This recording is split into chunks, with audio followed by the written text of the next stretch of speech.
All right, everybody, welcome. Welcome to Dr. Cush's Exotic Drinks. I am Dr. Cush. I was trying to watch the game and do this show. Turns out I can't do that. We are here on another road show, blue background, no signage. We're working on that for road shows currently. But that means that we have to come up with some interesting stuff. And the interesting stuff that we are doing tonight, we are going to be using the grill, which is sitting right next to me, to make some hot spiced wine. So we got to start that now. So we're going to do the intro in just a second because we have to begin this because it takes about 30 minutes to get this done. So why don't you guys meet me over here real quick? Just follow me over to the grill. There we go. This is the grill. Move it back so maybe you guys can see a little about what I'm doing. Excellent. Am I here? I'm here. All right, we're going to turn this grill on. All you need is a little heat. All you need is a little heat to get this done. So is there a way to maybe angle this up so that I'm also in it? Kind of bend down. So anyway, we are going to start by heating up this little pan. Hot spice wine is incredibly simple to do. There's just a little prep that you need to have done beforehand, and that is going to punk rock out a orange. This is an orange, and these are all just some cloves that we put on there. I'm gonna take the entire swatch of clove right here, and we're just gonna give this a big slice right here, and we're gonna slice right through here. Try not to slice our fingers off. Be no good. It doesn't matter if you get some juice in there, some of the actual juice. That's actually good for it, for what we're up to. So let's, now that we have that separated, the cloves are gonna give us a lot of good spice in this, so then we need to add the rest of it. So let's start off. It has been a big Thanksgiving over here at Casa de Cushman. So we have a little extra wine for us today. So we're just gonna throw a little wine into this. We're gonna be making about a half batch, which is a good way to do it. So we'll use half the bottle there. We're just gonna be going off of feels, vibes, etc. And we're gonna be throwing in about a cup of this cheap brandy that I keep stored over here just in case. We had about a cup left. As that is heating up, as we got that going, we're gonna go ahead and put in about, this is about a third of a cup of some sugar. And then we're gonna throw our orange clove into here. I put it clove down. Make sure that the clove gets as much of the heat as you possibly can. And then we are going to take our stick of cinnamon and drop it. How do we lift this? There's a thing that says lift. Oh, there it goes. I was leaning too far down. We're just gonna take our stick of cinnamon, toss it in there, and that is that. We're gonna put that on medium heats while we do the rest of the show. We have one other oh, did I completely knock out the thing? Hello? Oh no, camera not available. Okay, 1 second. We're gonna make that camera, oh, the camera's available again. Camera's available again. So we're gonna let that heat up on the grill while we do the rest of this show. We needed to get that going because, like I said, it takes about 30 minutes. So in the meanwhile, go ahead and watch this intro and we will be right. Welcome to Dr. Cush's Exotic Drinks. I'm, of course, Dr. Cush, along with my barback Kyle. I'm not a real doctor, but I did spend almost 2 decades running some of LA's best bars. After years of teaching classes and training bartenders, I want to demystify the cocktail world for you. Let's try a few new things as I open up my bar to everybody. Belly up, chat, and let's have a drink.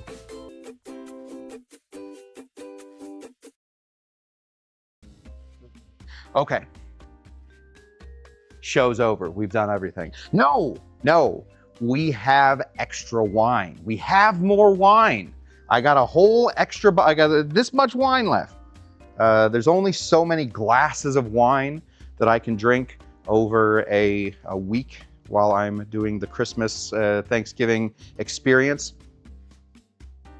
So we got to find something else to do with that wine. And I think if you have never tried one, if you've never had one, I think a New York Sour is a perfect cocktail for those that are sick of wine but bought too much wine. So that's what we're gonna do. We're gonna get into a New York Sour while we wait for our hot spice wine to complete. So if you see me grabbing this little guy, this is Gaz Regan's finger. I'm just gonna be stirring this over here, watching the hot spice wine to make sure that nothing boils over. We can have a little simmer. A little simmer is good. We're gonna burn out some of that water. We're gonna make this sort of a thicker version of a hot wine. This is more of a glühwein than it is just a hot spice wine. We're not adding any extra water to it.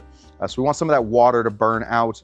All that heat is also going to extract all those flavors. It's going to put this wine into a whole different category. So let's get into another cocktail called the New York Sour. This, when I started bartending at the ripe young age of, I think, 23. Boy, that makes me a 20-year bartender. That seems like a lot. When I started this cocktail was all the rage. We mentioned it, we talked about this cocktail, or we talked about at least the concept of this cocktail in my seminar. We talked about it in the layering seminar, how layers are interesting, and you are going to find out, especially with this cocktail, the layers are interesting, not just because it is a two-tone cocktail, it has two distinct different layers, but also with a layer like wine on top of your cocktail is going to gradually change as you drink it. Very fun. You don't get bored of a single cocktail, and it's incredibly simple to make. We're gonna start off with a sour. Just a nice, easy, simple sour. These are my road tools, so we're gonna make sure we have everything. We don't travel with simple syrup. It doesn't make any sense. Simple syrup. Oh, have I said hello to everybody? Let me say hello to the people. Let me say hello to the people real quick before we get too deep into it. Let me say this, unfortunately, guys, on this computer that I run off of, I can only see X amount of these things. So if you have said something that you want me to see, say it again. There's a bonbon winner of the 2025 Cush Tucky Derby. We have Moose. Moose is here tonight. Good to see you. We got Kyle Tender, KT. We got Tiki Court in the house. They call me Jay Carter. Bam, bam, bam. We don't have any sound effects. We're just gonna have to do them live. Let's see what else we got here. Shawnee Panabaker. I saw earlier Shawnee Panabaker went on a steam train with the kiddos today. That sounds amazing. How wonderful. We got DC, Debbie Clark, winner of the 2023 Cush Tucky Derby. We got Captain Jack and Coke ready to go. Just gonna make sure that this is all stirring well. We'll do this in stir. Let's see, who else we got in the house currently? We got Amy Beer. Hello to Amy Beer. Good to see you. Honestly, what a pleasure that Amy Beer is here again. Amy Nordstrom in the house. We haven't seen Amy Nordstrom for a while. Good to see you, Amy. And I guess that means we get the bonus Allen. That's what we wanted. Wondering where the bonus Allen was. It's bonus Allen, everybody. Who else do we have in here? Low carb cocktail guy. Ah, we got him. Oh, first thing, what do I add? Sugar. What should we have added, low carb cocktail guy? Monk fruit, I assume. I'm just gonna say monk fruit. My answer to all low carbiness. Monk fruit. If low carb cocktail guy has a better suggestion, let us know. Glenn Cushman, my head is blinking. Fun little light back there. Hey, what's up there? My good friend, Jay Carter. Bam, bam, bam. Did I miss anybody? If I missed you, I didn't see that. Allulose, not monk fruit. Monk fruit, old stuff. Allulose, that's the way to go for the low carb cocktail guy. All right, we're just gonna give this a little stir as it goes. All right, let's get into a New York Sour, a real fun cocktail. We don't travel with simple syrup. No reason to travel with simple syrup. It is called simple syrup for a couple reasons. First of all, it's 1-to-1 sugar to water. That makes it simple. Makes it perfect is the way you would call that in vermouth. We call it simple syrup in bartending because We don't, nothing's ever perfect for us. But we just need a little 1-to-1. So we're just going to throw in a little bit of some sugar in here. Right there, about 1/2 ounce. And we're not going to add any water to this. Instead, we are just going to make our lemon watery. And then we are going to overshake our cocktail. That is going to water this down. The lemon will do a better job of making the sugar sort of dissolve. So we don't need to worry too much about adding that extra water. Simple syrup is nice when it is simple syrup because it's easy to pour, easy to portion, but it is better to have a cocktail than not have a cocktail. And if you have to sit around and make a bunch of simple syrup, then it is not going to be fun for anybody. If you're just sitting around making simple syrup, then you have to leave, it becomes a whole mess. So let's go ahead and throw in about a juice, or about a lemon's worth of juice. About 1 ounce of juice. Some of these proportions that go on with the New York sour are a little different than just a regular old sour because we are adding wine. Wine has a couple fun things to it, but wine can often be a sweetener in a cocktail. So if you're over sweetening, under souring, then you could run into a problem when you start adding grape juice to a cocktail. So think of wine as grape juice. Yes, it's a little drier than most grape juice, but it is, in the end, just grape juice that has been thrown in with some yeast. The yeast chomp, chomp, chomp, and fart, fart, fart, and that's how we get the ethanol. But in the end, it is just grape juice that has gone bad. So we'll give this a stir. All that citrus is going to help all of this sugar dissolve.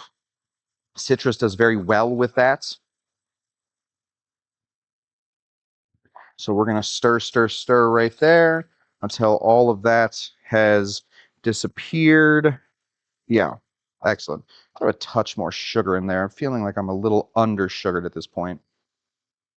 It should be, you should be able to get your lemon juice when you're adding just sugar into it. You should be able to get it to what we call a saturation point, where you can't add any more sugar without it sticking to the bottom. That's fine for this cocktail if you have a little bit of sugar sticking to the bottom, because like almost all cocktails, we aren't drinking from this. We aren't drinking from this. Doctor, explain the finger thingy. I'll explain the finger thingy real quick. This is one of my favorite spoons of all time. This is Gary Gaz Regan, whose bartender move. We've talked about bartender moves. We had the using the lime knife as a bartender move. We have the passing of the fire as a bartender move. We have the adding the actual limes and lemons to the drink as a bartender move. These are moves made famous by bartenders. A move made famous by a guy named Gaz Regan, Gary Gaz Regan, who passed away a few years ago, one of the great revivalist bartenders. His move was to stir your Negroni, not his own Negroni. I'm sure he did his own Negroni too, but your Negroni with his finger. So I think a lot of people got really annoyed with that and just decided instead to make a finger of Gaz. They took like a mold of his fingers. This is really Gary Gaz Regan's finger. And so you can stir your Negronis with this. It's fun. You can buy it on Cocktail Kingdom. One of the more fun things I have. Every time I bring it out, it's people seem to really get a kick out of that. So, okay. This is the sour. You really could make the New York sour with anything, but you would have to call it out if you're making it with anything other than an American style whiskey. We're using bourbon. We're using the large thing of Bullet. I've taught my mom well, if you buy liquor for a bar, for a home bar, you should always buy it in 175s. It's always cheaper that way. We're going to be putting in 2 full ounces of our bourbon, and then we're going to give this a little shake. Just some ice I'm throwing in here. These are mini whiffies, teeny tiny whiffing cubes, the smallest of all the whiffing cubes. I guess whiffing cubes come in all shapes and sizes. These ones come in mini. Here we go. Back and forth, up and down.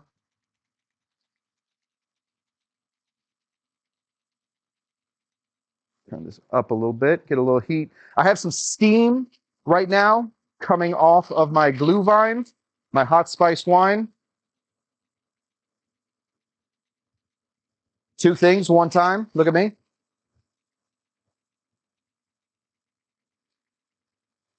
There we go. Okay. Crack that open. Especially for this one, I'm just going to be using the ice from before. We overshook it just a little bit because we added no water in there with the syrup that we added. Plenty of drinks don't add any water to them in the ingredients, especially if you're switching out simple syrup for something like maple syrup, agave syrup. But especially with just straight up sugar, you're going to want to go ahead and do that. So we're just going to go ahead and pour this. That should give us a little bit of melty ice right there. And we want to leave a little room there at the top. I traveled with it. I might as well use it. Use our Hawthorne strainer and get that right there. Excellent. So just a little bit of room at the top. Let's bring, we only run with one camera here. So we're going to have to adjust it a little bit. Now, what we want to do is we want to add, let's just taste how we see how we did. Very nice sour. Excellent little sour. Teeny tiny, easy little sour. What we want to do though, let's get down here. What we want to do though is we want to add some wine to this. How do we add wine in order to layer something? We're going to throw our spoon all the way here at the bottom, and we're going to go all the way here to the top, and we're going to give this a little run. That's what these, we got a little time. That's what these little grooves are for. One reason is to give you a little grip as you're stirring, but the other thing is these were made to keep a liquid pressed up against them. So if you have different specific gravities in two different liquids, then you should be able to pour this straight down. It should stick and it should start, there we go. It should start to float right there on the top. You see where it's hitting that line right there and it's just filling up all that extra area? This is going to add a little sweetness. It's going to add a little bit of extra flavor to what we're doing. I like to find, this is a blend. It's got some Merlot in it. I always like Merlot for cocktails. It always seems to go well. But that's it. We have a little bit of extra wine. We can make a, oh gosh, my knees. We can make an extra little cocktail, every time. One second. It'll come right back. I hope. Jiggle it a little bit. Hello? Oh, it wants to. There we go. There we go. Should have practiced the moving of the cameras. Why Merlot, asks Amy Nordstrom. That's a good question. Merlot is not everybody's favorite wine for the most part. I think people find Merlot to sometimes be a little grating. But for cocktails, it stands out. You can definitely tell. Sometimes in wine, let's move this. We really screwed that up. We're not going to move that again. For wine, sometimes you want subtlety. Sometimes you want something that is nice and subtle while you're drinking it to really help you look for all the flavors and all that. With Merlot, Merlot is jumping off the top rope and is bringing the people's elbow. You are going to know that Merlot is in there. A blend of it also works really well because you're going to find a number of different grapes in there. So that is why I like Merlot. It just seems to be kind of a bit of a bolder flavor.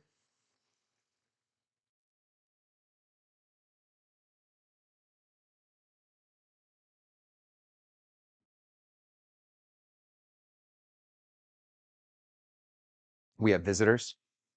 They wanted to be weirdly on the show. Turns out, they are the twins from The Shining. So that's always fun to know about that. They really kind of terrifying little girls behind us. So, and you can see all the football being watched behind me too. Okay. This is this. Especially, oh, hello, this. Everybody's saying hello, hi there. Hi there. Hi, littles. And there we go. Ha, there we go. And they're gone. Oh, it was good having you guys. Thanks for being on the show. Yeah, red rum, red rum. That's exactly. Sleep with one eye open tonight, no doubt about it. Okay. Especially for this cocktail, when we have a layered cocktail, it is important to way too cute. Slow-mo is the best. Slow motion, the window opening in slow motion does add a little bit of suspense, I think.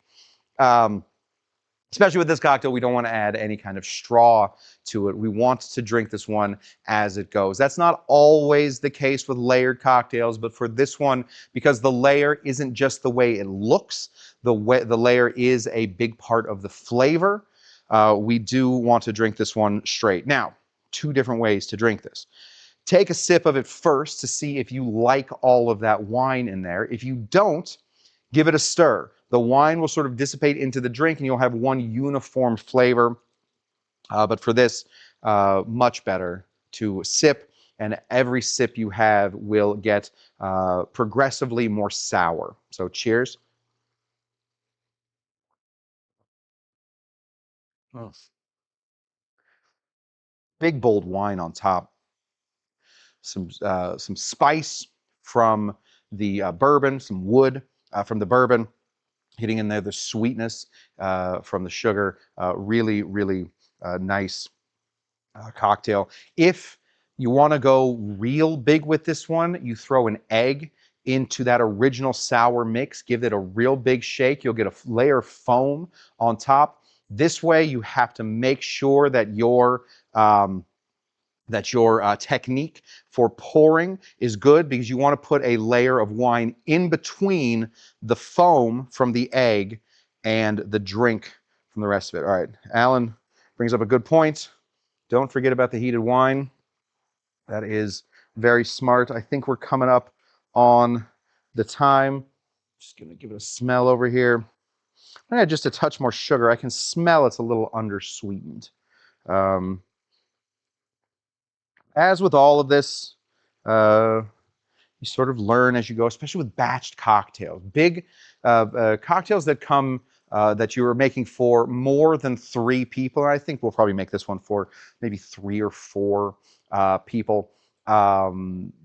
You have a lot more room for mistakes. You can sort of guess at a lot of what you're doing. So if you are a little nervous about how a cocktail is tasting, you don't know, you're working on a cocktail for a while, I think a good way to do it, and I know this sounds wasteful, is make a big batch of it, because then you can start to affect little bits of it at a time. But if you're making a teeny tiny cocktail, the difference between a half an ounce and an ounce in a single cocktail is huge. Bartenders will fight over that for years and years. The Negroni has to be made 1-1-1. No, screw you, you idiot, you dummy, you buffoon. It should be 1.5, 3/4, 3/4. People will fight on that for forever. That's for a single cocktail. When you make it in a big batch, some of those numbers are going to, you're going to be able to affect them a little bit more, so you have a little bit more control. Yes, it's a little wasteful, but what, you're not going to drink it? You're going to drink it. Okay. I'm dealing with my mom's pots. They don't carry, they don't come with actual handles. The handles come separately. Oh, sorry. Did somebody say, was it good? Yes. Is this good? Yeah. Good. I'm gonna take a big sip, see if I can't get to the sourness. It is coming in a little sour. Probably could have put a touch more sugar in there, but that's where it goes. Oh, Bon Bon has the exact same pots. Yeah, the handle separately pots. I don't get it. I have a handle. Yeah. And actually, on this one, we're using the Menage a Trois, the red blend, kind of a drier red. It gets sweeter as you drink it. So maybe for this one especially, we want to give this a stir. Up to you guys. Figure it out. All right. I think we're basically done. Let's bring in our actual spoon. Give this a little taste. Remember, it's just some cinnamon, some clove. Oh, can you guys see the steam? Yes, you can. Look at that. Look how hot that is. I've done it. I've done it again. Oh, Dr. Cush done it again. Um, this hot spice wine is so easy. It's so easy. Please don't overthink hot spice wine. There are a lot of mommy bloggers that have a lot of different recipes for them. I'm telling you, just find one and do that one. All right, just find it, do it, adjust it, however you want to. If you want a little bit more depth to it, some honey would be good, some agave would be good instead of the sugar. The good news about hot cocktails that is different than cold cocktails is you can always put a little bit more sugar, just raw sugar, into a cocktail, and it will mix in really quickly. You don't have to re-stir it. You don't have to reshake it. You don't have to unplate it, unbox it. You can even do it completely without sugar and have people add sugar as they go. Have a little build your own situation. Okay, let's see if I can figure out this pot. And we're gonna go into here. Oh, it's not so hard. It just clicks in. That's good. I'm pouring this in a Dr. Cush mug. If you want to get your Dr. Cush mugs, Christmas is coming up. Christmas is coming up. So if you want to show your people what you do on Thursdays, Saturdays, and Tuesdays, Dr. Cush mug. There we go. All right, we're just going to pour some of this into our Dr. Cush mug here. Hopefully we get that good steam. Yes, that's what we're looking for. Pour that one right into the steam. Have that go right there. Turn that off. Fun thing about this too, once it's made, put it in the refrigerator, heat it up again. Really nice. What to do with a little bit of, how do we do? Well, I talk a little faster, I feel like, when I'm on the road. I don't feel as comfortable. I think my bar missing means that I talk a little faster. But hot spice wine, super simple. Sugar, a little bit of brandy, a little bit of the orange with the clove in it. That is a staple. I would not ever try and make any of these hot spice wines without the sugar or the orange with the clove in it. Too hot to drink at this point. Here we go. Mm. Mm. Another thing.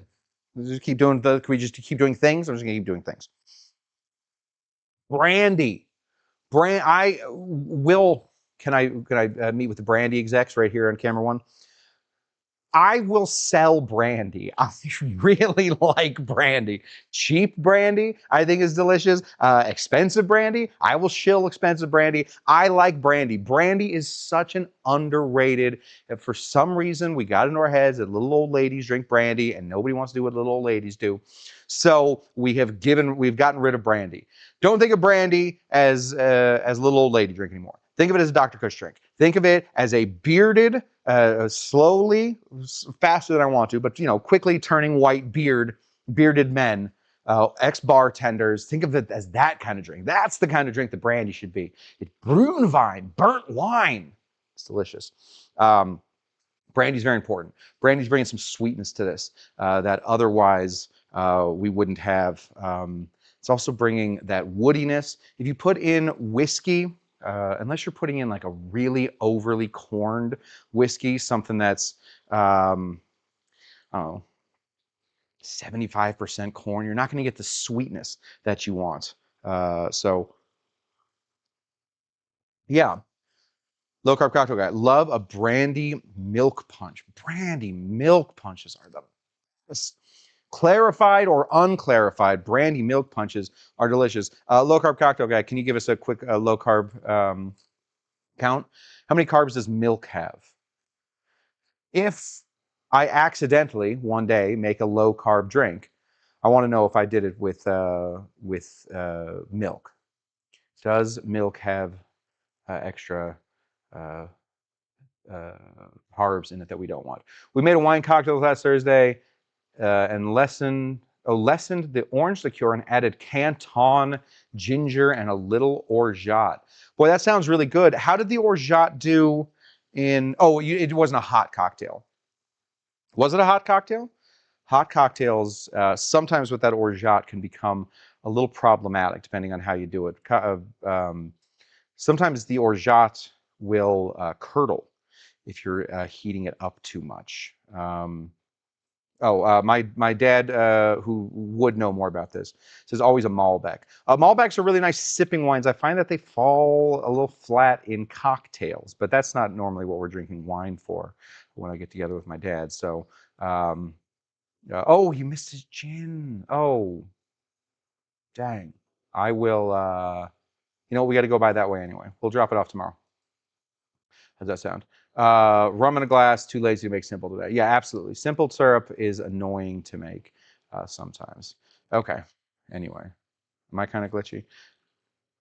Use half and half, 4 carbs in my brandy milk punch. So if you up the fat, you lower the carbs, is I think what I'm getting. All right. That's what I got. I got to go watch the USC game. I think we're losing, so I have to. I don't think they can do it without me. Thank you guys so much for tuning in to Dr. Cush's Exotic Drinks. We have some very fun shows. I've been really planning this last month of shows coming up for you guys. We have some very special guests that will either be on screen or at the bar. We're going to have a big Christmas special on the 20th. Saturday the 20th will be our last show of the year. We will come back from that show after New Year's, whatever the first back after New Year's is, where we will, I believe at that point, we'll do the State of the Bar address. I think we're going to do the State of the Bar address in the new year so that we can look forward to the new year. But we will have a Christmas spectacular on December 20th, so make sure that you put that into your calendars. We already have a special guest lined up. We might have 2 or 3 special guests show up that night. Be a ton of fun. We got Christmas cocktails coming up here. Yeah, we got Shawnee Panabaker. We're going to steal one of Shawnee Panabaker's coquitos, make that on the show. And oh gosh, never had a coquito? You are in some trouble. My audio is jumpy. Oh, well. Okay, well, that's what it's going to be. Until next time, guys, what do we always say? Thank you so much for joining me here at Doctor. Does anybody want to say goodbye? Anybody want to open up the windows? We're all good? See if anybody wants to open up the windows.